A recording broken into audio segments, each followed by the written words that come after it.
ketika gue dalam sebuah film horor, biasanya kita akan ditampilkan dengan adegan nakut-nakutin, penampakan atau kerasukan, ruqyah, eksorsisme gitu kan. Itu yang biasanya yang bakal kita dapatkan dan mungkin akan menjadi ekspektasi kita ketika kita menonton sebuah film dengan genre horor. Sangat jarang atau sangat sedikit sekali presentasi gua ketika menonton film horor akan muncul yang namanya martial art atau berantem ala-ala The Raid. Dan ketika gua menonton film berjudul Marnie, The Story of Wewe Gombel, semua itu gak bakal kejadian kalau ibu gak ngehukum Aan. Coba kalau ibu gak ngehukum Aan gak bakal hilang. hal itu muncul. Gimana ya, gue mengetahui bahwa ada hantu yang bisa melakukan pertarungan martial art atau pertarungan bela diri di sebuah film dengan bergenre horor, yang mana pertarungan itu dilakukan oleh sesosok hantu melawan manusia, di mana pertarungan ini adalah pertarungan fisik. Itu sudah menjadi salah satu hal yang membuat gue gargor kepala. Kok bisa? Dan hal itu menjadikan landasan bagi gue untuk mereview film garapan sutradara Billy Christian berjudul Marnie, The Story of Wewe Gombel. Gue udah nonton film Marnie, The Story of Wewe Gombel kemarin di bioskop, dan berikut adalah review gue.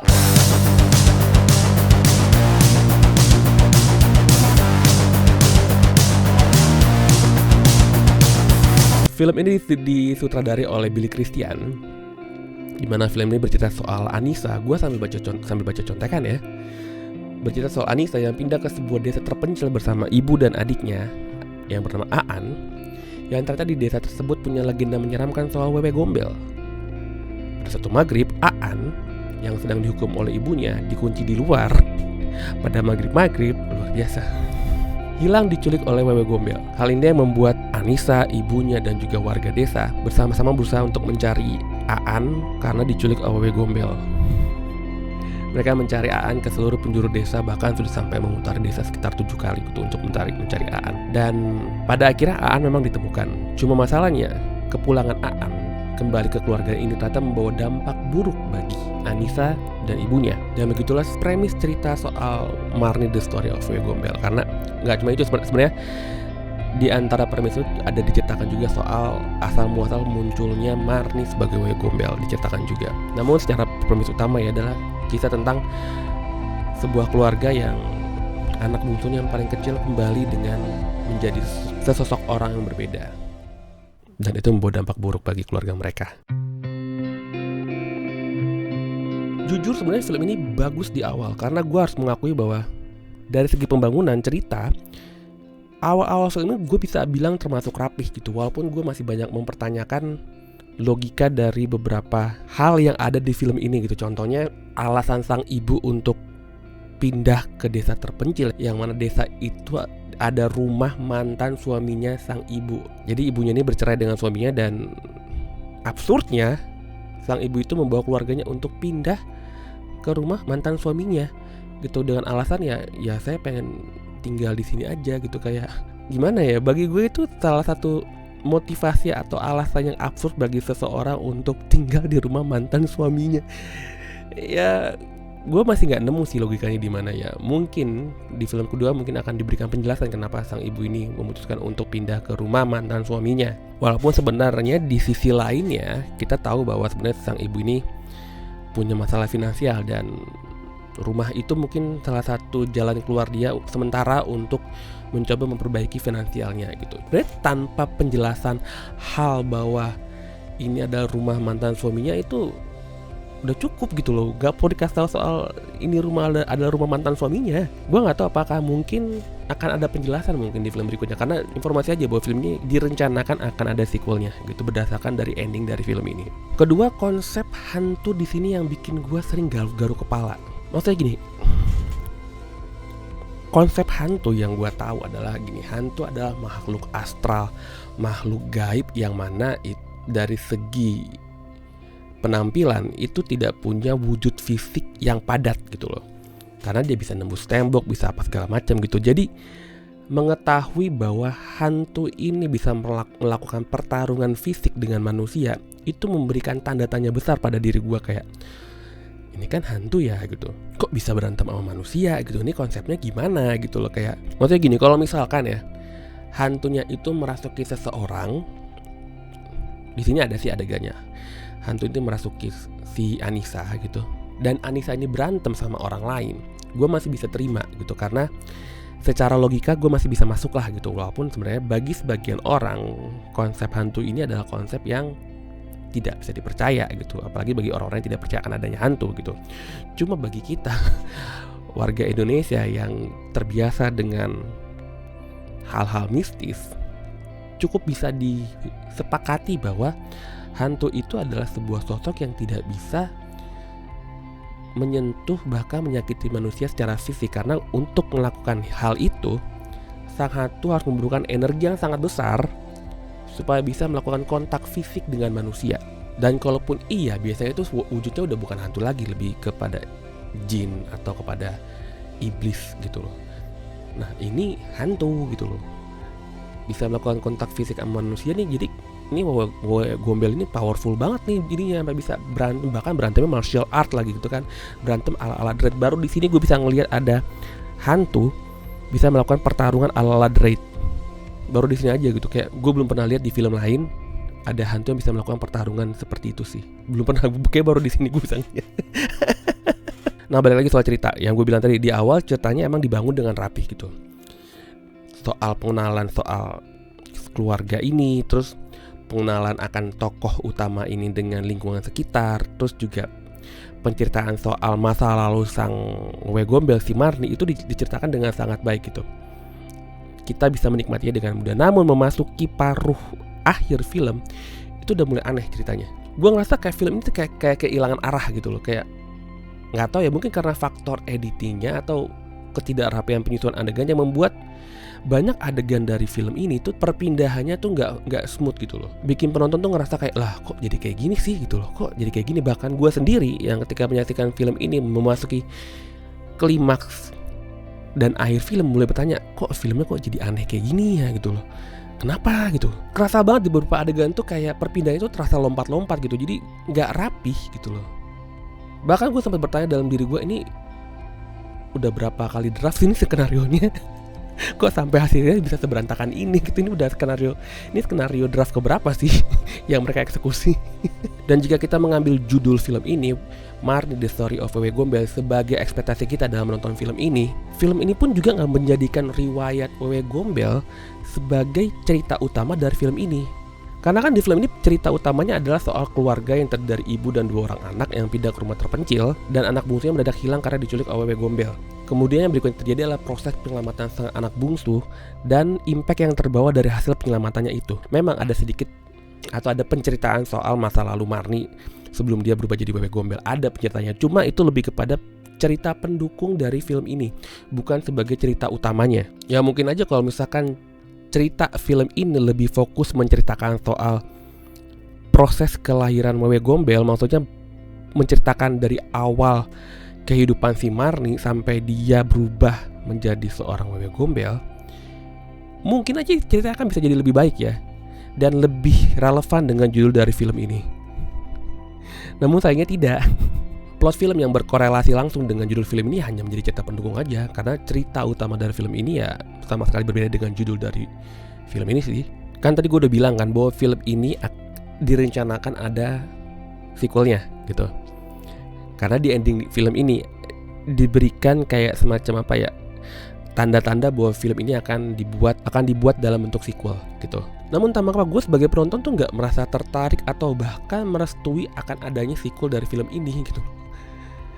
Dari menonton filmnya saja dan mengetahui bahwa film ini akan ada sequelnya, gue gitu udah nggak tertarik sama nggak minat.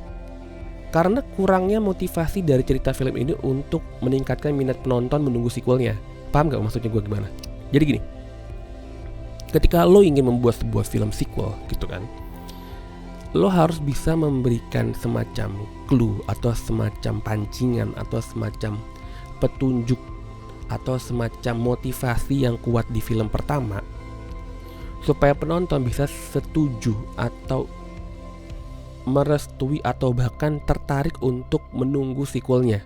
Kalau lo kurang memberikan hal itu, penonton ngerasa kalaupun lo tampilkan tanda-tanda bahwa film ini akan ada sequelnya, penonton juga nggak akan peduli amat gitu loh. Karena Kita sebagai penonton nggak melihat adanya alasan kuat bagi kita untuk mengikuti film ini. Kalau ada sequelnya, motivasinya apa sih? Motivasinya cuma pengen nyari adiknya si Anissa.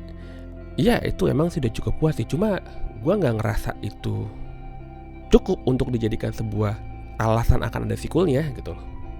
Gue ngerasa kayak sebenarnya ya itu bisa diselesaikan di dalam satu film aja gitu. Sebenarnya kalau gue bisa boleh kasih saran ya, entah mungkin ke sutradaranya atau mungkin ke produsernya atau mungkin ke penulis skenario, ketika ingin merencanakan bahwa film ini akan ada sequelnya, ya saran gue kalian bisa menaruh beberapa hal yang bisa memberikan motivasi yang kuat baik kepada sang tokoh atau kepada cerita atau bahkan kepada penonton untuk atau sama-sama tertarik untuk menonton sequelnya nanti kalau ada Wewe Gombel kedua gitu kan. Karena sebenarnya di filmnya sendiri ada banyak sekali adegan-adegan yang cukup bisa dipakai untuk memberikan motivasi yang kuat untuk akan ada sequel gitu. Contoh pertama gini. Ini mungkin mengandung spoiler ya. Jadi kalau lo belum nonton filmnya ya gak usah nonton, gak usah lanjutin. Dan mungkin kayak dari awal gue review juga udah ada spoilernya sih. Contoh pertama gini. Pada saat adegan si Wewe Gombel itu membunuh ibunya, di adegan tersebut di ruangan itu cuman ada Marni, si Wewe Gombel, sang ibunya Rahayu yang diperankan oleh Hana Al-Rashid ya, dan juga Aan. Cuma sebenarnya yang paling signifikan perannya di adegan tersebut ya Marni dan si sang ibunya. Di adegan tersebut sang ibunya kan dihabisi oleh Wewe Gombel. Harusnya biar supaya memberikan dampak psikologis yang bagus, ada Anissa di situ. Fungsinya apa? Supaya adegan kematian sang ibu bisa dilihat langsung oleh matanya Anissa. Ya lo bayangin aja ketika lo melihat orang tua lo sendiri meregang nyawa di depan mata lo, itu akan memberikan dampak psikologis yang amat sangat kuat ke sang anak gitu. Ya lo ngelihat orang tua lo meregang nyawa, ya pasti itu adalah momen yang akan selamanya tertancap di dalam ingatan lo gitu loh. Kayak gak mungkin lo gak bakal lupa gitu. Dan daya kejut atau dampak psikologis itu yang pastinya akan langsung kena ke mentalnya si Anissa, itu kan akan menyebabkan luka hati atau rasa sakit yang amat sangat mendalam pada dirinya. Salah satu efek buruknya adalah munculnya dendam. Dendam ini bisa dijadikan salah satu motivasi psikologis si Anissa untuk menuntut balas ke sang Wewe Gombel. Itu salah satu hal yang bisa menjadikan motivasi kita sebagai penonton, bahkan kepada Anissa sebagai tokoh utama, untuk melanjutkan cerita ini ke Wewe Gombel kedua. Yang kedua, pada saat pertarungan antara Wewe Gombel dengan siapapun itu, entah si Tama, Anissa, ibunya, atau bahkan si Irma, kan kelihatan banget bahwa sang Wewe Gombel seperti tidak terkalahkan gitu, unbeatable gitu. Namun apakah bagi penonton itu menarik? Enggak gitu. Mungkin kalau bagi para pencinta martial art itu menarik gitu loh, tapi kalau bagi gue enggak. Ya karena kalau dengan ditampilkan bahwa sosok Wewe Gombel ini enggak bisa terkalahkan, itu tidak memberikan harapan kepada baik sang tokoh atau penonton untuk percaya bahwa suatu saat makhluk ini bisa dikalahkan. Tidak adanya harapan, tidak adanya ketertarikan. Harusnya bagaimana? Harusnya ketika si Wewe Gombel ini bertarung dengan siapapun itu, ada satu momen yang menunjukkan kelemahan dari si hantu ini. Karena pertama, dari segi logika aja emang ini udah gak masuk akal lah gitu, hantu bisa bertarung fisik lawan manusia gitu. Dan ditampilkan juga bahwa Wewe Gombel ini tak terkalahkan. Namun jika ada momen yang menunjukkan bahwa ini ada nih caranya buat ngalahinnya, ditunjukkan mungkin ada satu bagian dalam tubuh Wewe Gombel atau ada satu bagian dalam diri dia yang menunjukkan atau mengindikasikan adanya kelemahan atau cara untuk mengalahkan, hal itu akan menunjukkan ketertarikan kepada penonton, karena hal itu memberikan harapan kepada penonton bahwa makhluk ini pada akhirnya bisa dikalahkan. Dan dengan adanya hal itu, dengan adanya kelemahan itu bisa dijadikan clue atau pancingan, bahkan motivasi untuk dibuat cerita keduanya, dibuat sequelnya, karena kita sebagai penonton merasa termotivasi untuk mengetahui bagaimana Wewe Gombel ini bisa dikalahkan berdasarkan clue kelemahan tersebut. Ya kalau misalkan dari awal film aja nggak kelihatan makhluk ini bisa terkalahkan, ya kita sebagai penonton ya udahlah, ini emang udah lo terima aja deh, lo hilang dibawa kabur, udah terima aja ini Wewe Gombel nggak bisa dikalahkan. Kita kayak udah hopeless aja gitu loh. Ya udah. Dan kalau udah kayak gitu ya tahu cerita ini bakal ada yang kedua, kayak ngapain lagi gitu, ini makhluk nggak bisa dikalahkan, paham kan? Jadi nggak ada ketertarikan bagi kita untuk mengetahui bagaimana tuh ngalahin makhluk ini gimana gitu, karena nggak ada cluenya sama sekali. Dan ketiga adalah motivasi yang disampaikan di film ini, yaitu Anissa ingin menyelamatkan sang adik yang dibawa kabur oleh Wewe Gombel ya. Cuman alasan ketiga ini doang yang ditampilkan di film ini. 2 alasan sebelumnya tadi yang gue sebutkan nggak ditampilkan, dan itu sangat disayangkan sih. Dan gue berharap untuk sang produser, sutradara ataupun penulis skenario, kalaupun nanti film ini ada sequelnya, pas adegan pertarungan ala Dread-nya biarkanlah orang lain yang melakukannya, atau buatlah Wewe Gombel itu merasuki seseorang yang punya kemampuan bela diri pencak silat, supaya adegan pertarungan itu terasa realistis bagi kita sebagai penonton. Jangan Wewe Gombel yang bertarung ala Dread. Gue tahu nih genrenya horror action, cuma secara logika sulit diterima sih. Melihat satu Wewe Gombel melakukan pertarungan ala Dread adalah sesuatu yang benar-benar di luar dugaan dan ekspektasi gue. Sama halnya ketika lo melihat kuntilanak melakukan pertarungan ala Dread. Respon gue pasti antara nggak nyangka, absurd sama lucu gitu loh. Kayak nggak mungkin, kayak nggak ada di dalam pikiran liar gue ada hantu bisa melakukan pertarungan martial art. Pertama dari penukaan dulu. Banyak tokoh di film ini yang kadarnya, gue sambil baca ya, banyak tokoh di film ini yang kadarnya tidak diperlukan, bahkan fungsinya tidak konsisten. Seperti figuran-figuran preman yang mengganggu Anissa di awal film, yang lucunya pada saat adiknya hilang mereka juga ikut ngebantu. Jadi konsistensi karakter mereka itu gue pertanyakan. Lalu ada karakter Irma, yang Irma ini diperankan oleh Sharifah Danis, di mana Irma ini di film ini tampil sebagai orang dengan gangguan kejiwaan. Di mana di film ini ada adegan Irma diganggu oleh warga kampung, dan Irma ini tampak tak berdaya, tampak tidak bisa membela dirinya sendiri gitu loh. Namun pada satu malam di suatu rumah, Irma bisa muncul dan melakukan pertarungan ala martial art atau pertarungan ala Dread melawan Wewe Gombel. Waktu itu melawan Wewe Gombel atau melawan Anissa yang dirasuki Wewe Gombel, gue lupa deh. Pokoknya ada adegan Irma bisa bertarung. Dan hal itu memberikan gue pertanyaan yang sangat besar. Kalau dia bisa melakukan pertarungan itu waktu dia diganggu sama para preman sebelum-sebelumnya, kenapa dia diem aja gitu loh? Kenapa dia tidak memakai kekuatan payungnya gitu loh? Dengan kekuatan payung akan menghukummu gitu. Enggak, konsistensinya jadi gue pertanyakan. Apalagi ada temennya si Anissa yang namanya Poppy. Di awal dia bisa tampak meyakinkan gitu ya, dengan tampak strong, tampak kayak ini adalah hal yang dia bisa lakukan, yaitu ketika dia melawan hantu punggung bolong yang muncul dari plafon kamarnya. Dengan bantuan jimat keris dan juga kodamnya, dia bisa melawan hantu itu dengan begitu mudahnya. Namun lucunya ketika melawan Wewe Gombel, entah kenapa tiba-tiba kodamnya kayak missing in action gitu loh. Gak muncul, gak ngebantu sama sekali. Padahal pas ngelawan hantu punggung bolong, itu kodamnya cuma model pose di cermin, hantunya udah langsung hilang, musnah gitu. Semudah itu kodamnya bisa mengalahkan hantu punggung itu. Dan anehnya ketika melawan Wewe Gombel, kodamnya kayak absen gitu loh.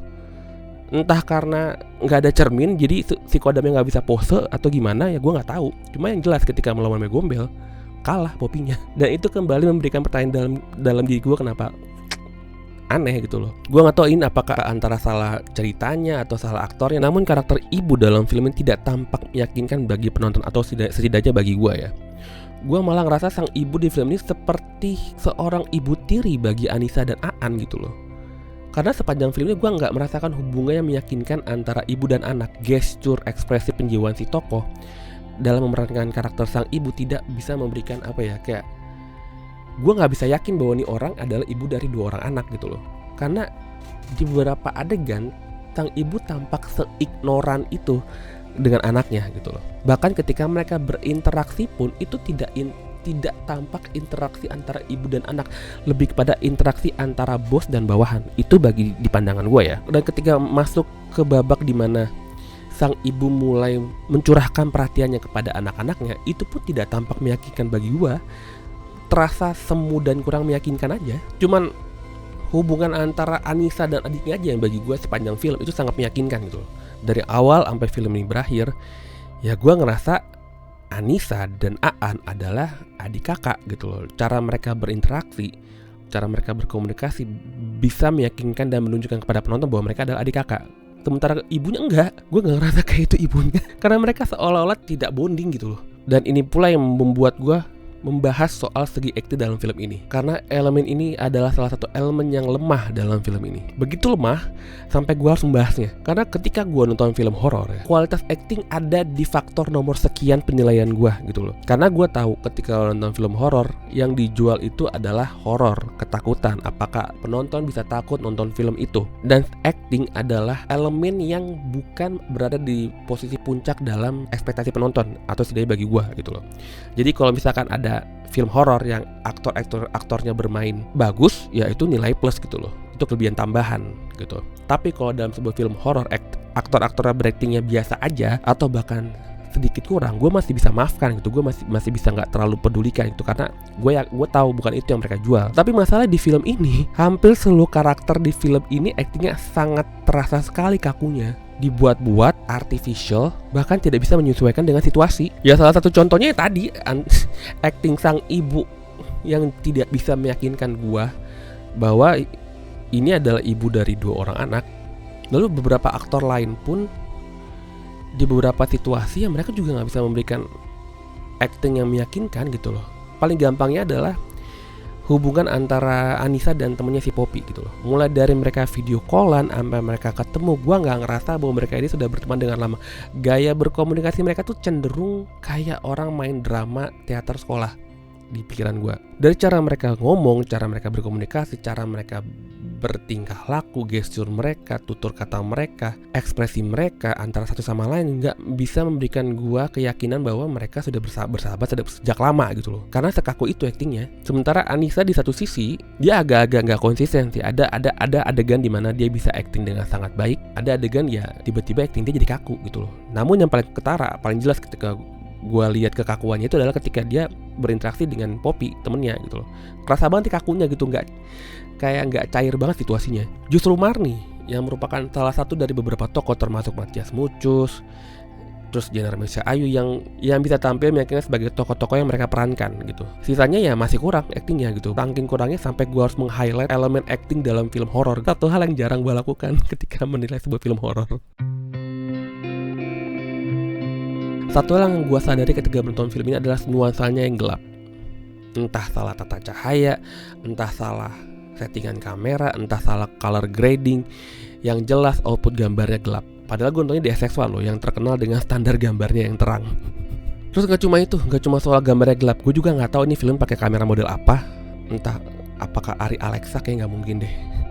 Atau red kamera kayak juga kayak gak mungkin deh. Yang jelas output gambarnya jelek. Ya moga-moga film ini gak pakai kamera mirrorless ya. Dan mungkin ini ada salah satu faktor dari equipment bioskopnya, karena di bioskop yang gue datengin itu kelihatan banget convergence-nya itu lagi nggak bagus gitu. Kalau bertanya convergence itu apa? Convergence itu adalah sebuah fitur yang akan memastikan bahwa gambar yang lo saksikan bioskop itu tajam. Penjelasannya akan panjang lebar. Intinya kalau convergence di proyektor lo itu nggak bagus, itu di paling gampang lo lihat itu di subtitlenya. Itu di subtitlenya mungkin pasti di sisi-sisinya tuh akan ada muncul kayak warna-warna magenta atau warna apa gitu sekilas. Namun itu akan membuat tulisan di subtitle di tulisan itu jadi nggak fokus banget, jadi nggak benar-benar tajam, karena seolah-olah agak-agak ngeblur agak-agak kabur dikit gambarnya. Itu salah satu kemungkinannya karena convergence-nya lagi nggak benar. Namun kalaupun masalah tersebut nggak ada, gue juga masih ngerasa sih bahwa gambar dari film ini nggak bagus sih. Terus dari semua hal yang gue sebutkan tadi, apakah filmnya nggak ada kelebihannya? Film ini ada kelebihannya cuy. Salah satu kelebihannya adalah ketika adegan hantu punggung bolong. Itu gue bisa jamin itu adalah salah satu adegan keren di film ini, yang bahkan eksekusinya bisa sangat baik.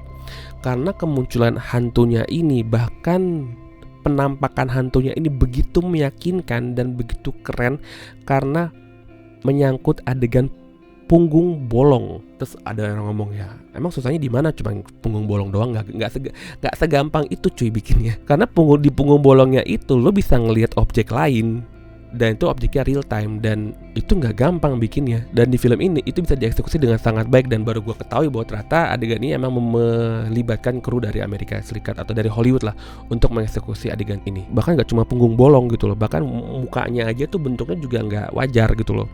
Kayak apa sih, kayak muka apa gitu ya, bukan muka manusia, dia tuh mukanya kayak ada bibir gitu loh. Dan itu tampak meyakinkan loh. Gua tidak tampak seperti makhluk CGI, enggak. Tidak tampak seperti boneka, enggak.